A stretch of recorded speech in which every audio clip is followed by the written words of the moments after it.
Hi, this is Chloe here at Inner Whispers. I was asked recently by someone what they could do to create a spell to have an altar space or a sacred space if they were living in somebody else's house or spending a lot of time in somebody else's house and so didn't have much room, didn't have much privacy. And I think this is also relevant, if you have to travel.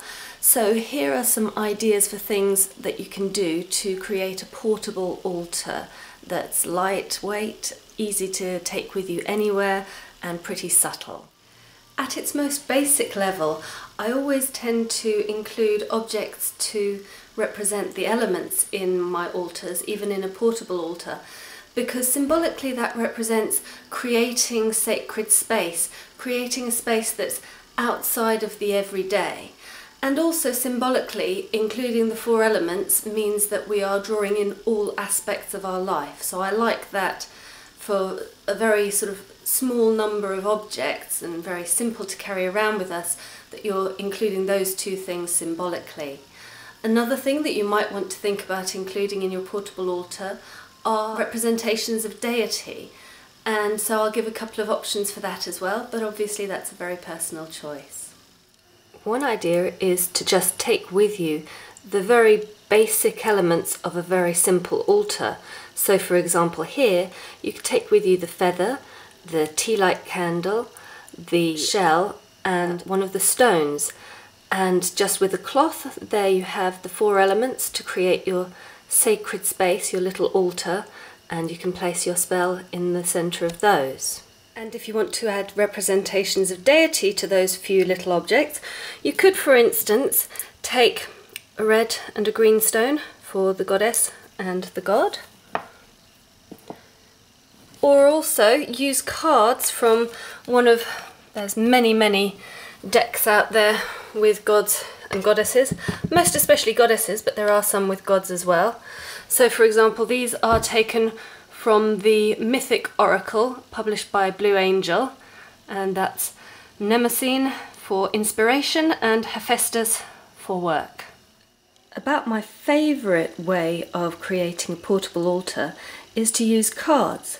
For example, here I've taken the ace from each suit in the Tarot de Saint-Croix and placed them in the positions of the elements, so swords, wands, cups and pentacles for air, fire, water and earth, and then the card to represent my spell in the centre.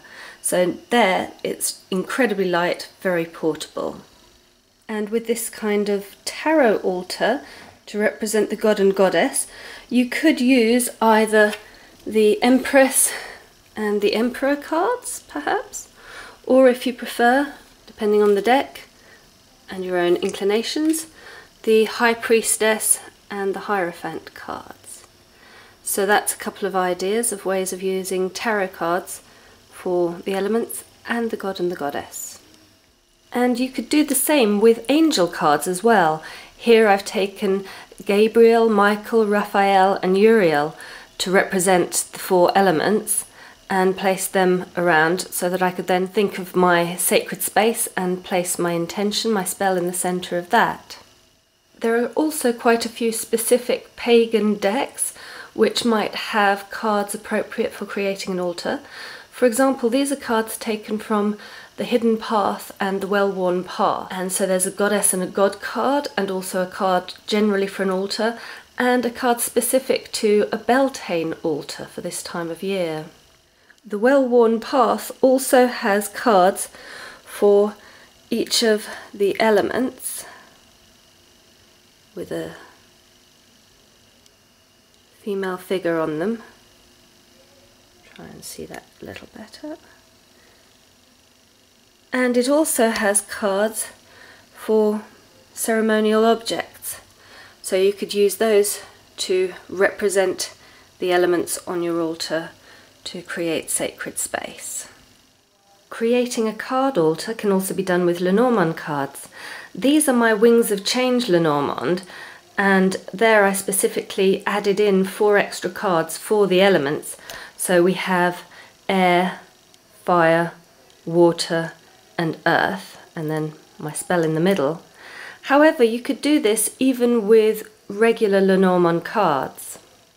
You can see what feels right to you, but for instance I've chosen the birds card to represent air, the sun card for fire, the moon card for water, and the mountain card for earth. So you could represent the elements with just any regular Lenormand deck, taking those cards or finding other cards which speak to you more of the elements, and once again place your spell in the centre of those cards. And to represent deity with the Lenormand cards, a lot of decks these days have an extra man and woman card, and so you could use those as representations of the god and goddess. So that gives you your complete altar and spell with Lenormand cards. Another little portable option would be to create a set of rune stones for the elements and for the god and goddess, for example. I've drawn a sword onto this stone here, a cup on another stone, a pentacle here, and a candle with a flame here, and then I have a little stone to represent the horned god, and another one, the triple aspect of the goddess.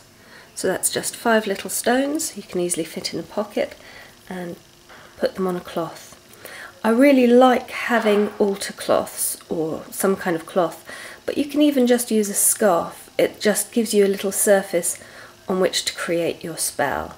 So a scarf, some stones, some little objects or some cards, and there you have a portable altar. So I hope you found those ideas useful, so you can create a sacred space and cast your spells wherever you go. Blessed be.